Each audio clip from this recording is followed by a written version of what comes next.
Yan, may isda guys, minorder. Oh. Natawa ako, tinanggalan ng mata. Tingnan mo naman yan, nakakaawa naman itong isda na to. Yung bumili siya ng isda, tapos yung nagkuha daw ng bituka, isinama yung ano, isinama yung mata. Nakakaawa naman itong isda na to. Dapat ang priority yung ano, yung bituka. Tinanggalan ng hasang. Oh. Pati mata tinanggal. Kawawang isda, oh.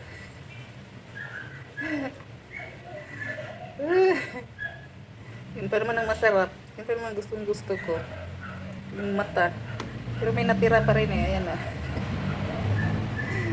Ayan oh, may natira oh. Hindi lahat. So, kinawawa naman yung isda.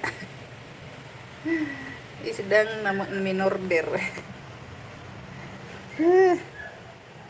Wala pa kasi 15 years old pa daw kasi yung bagong tindera niya eh. Ayan, mayroon pang mata. May natira pa pala rin may mata oh. Kawawa si isda, minorder. Kinawawa ka naman isda. Natawa talaga ako. Ano kain niya? Bakit? Bago daw kasing tindera eh. Hindi yata alam pa. Sige na guys. And guys, magluto na tayo ng paksin na isda guys. Yung isdang minorder guys ng tindera. Ayan, hiwa na tayo ng ano, sibuyas. Tapos bawang. Walang luya guys. Kasi may luya. Kunti lang. Eh, kailan ko yung luya sa ano. Nataang langka. Naawa ako sa isda guys. Gusto ko pa naman yung mata. Ano paborito ko sa ano. Paborito sa isda. Yung mata. Kaso tinanggal naman ni tindera. Ano ba naman nangyari sa tindera na yun? Bata pa daw kasi. 15 years old, bagong tindera daw. Hindi pa daw marunong magtanggal ng bituka. Ayan guys, nagano na lang himay tayo ng ano, bawang. Maraming bawang kasi para mas masarap. Ayan na guys, tawang-tawa talaga ako guys. Naawa ako sa isda, tinanggalan ng mata. Gusto burrito ko yung mata eh. Gusto ko yung ano sa isda, gusto ko yung ulo kaya paksiw, tinula, maprito. Ayan guys, oh, lagay na natin sa kaldero. Unahin muna natin yung bawang. Tapos sibuyas. Bago natin ilagay yung isda para yung lasa talaga isisipsip sa isda. Ayan na. I-arrange na natin yung isda. Ayan. Marami yan guys, pinaksiw ko kasi kahapon gulay din ang ulam namin. Ay, hindi pala gulay kahapon. Ano pala yun? Adobong manok nung nakaraan. Itong isda kasi nung nakaraan. Ngayon naman ano ko. Ayan. Tapos lagyan natin ng ano sa ibabaw. So, yan. Ayan na. Tapos saka natin lagyan ng asin.